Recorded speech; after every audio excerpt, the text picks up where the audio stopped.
What we do here is go back.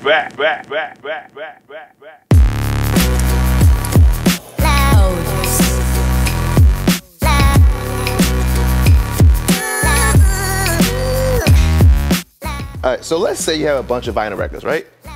What are you gonna do with them? Play them? Sell them? We're about to show you somebody who breaks them. But not to be destructive, he's trying to be constructive. It's all part of his art form.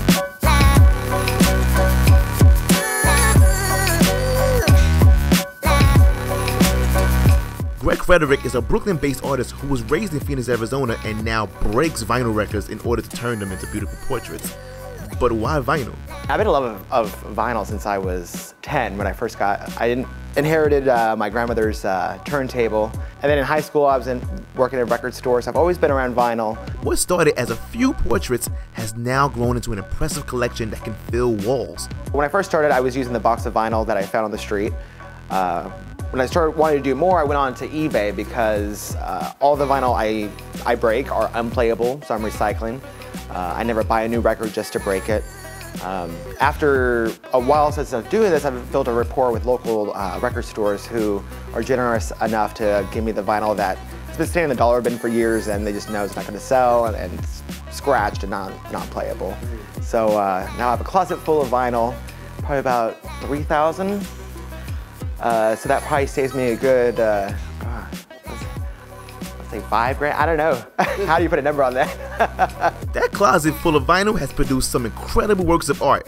None more visually awe-inspiring than the massive Michael Jackson portrait that I'm sure the late King of Pop would have definitely had hung up in Neverland Ranch. I wanted a showcase piece, and so I was thinking of how I can incorporate CDs, make it a little bit more flashy, and then Michael Jackson with a glove. It just made sense to me. And that piece probably took me a good 40 to 60 hours. Busting my back, because I have to work on everything flat, and getting like to the middle of something with tiny pieces is backbreaking.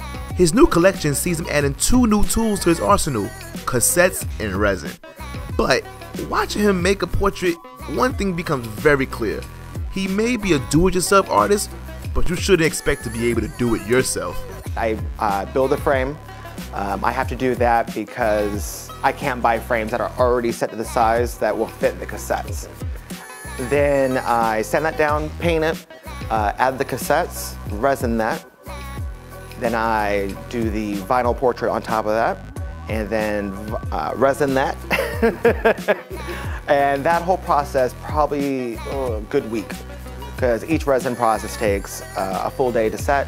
And many times I probably have to do about 3 to 5 different layers. I've been very fortunate enough to get by while making my vinyl pop art. I'm hoping my new collection will set me in a new direction to hopefully become a bigger artist and making salsas very nice. From unplayable vinyl to this. Just goes to show, even when the music stops, the art doesn't have to.